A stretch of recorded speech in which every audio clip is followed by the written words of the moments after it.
আসসালামু আলাইকুম রহমতুল্লাহ বরকাতহ। বিস্তীর্ণ খোলা মাঠ, খোলা মাঠে চারপাশে বিভিন্ন নারকেল গাছের সারি, সুপারি গাছের সারি।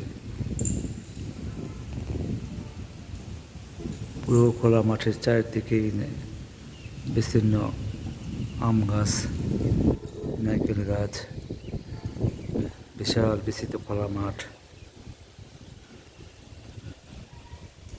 দেখতে বেশ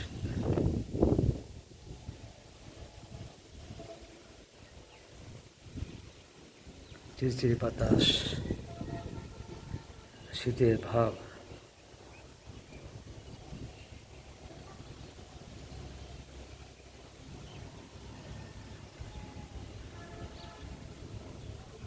চমৎকার প্রাকৃতিক পরিবেশ।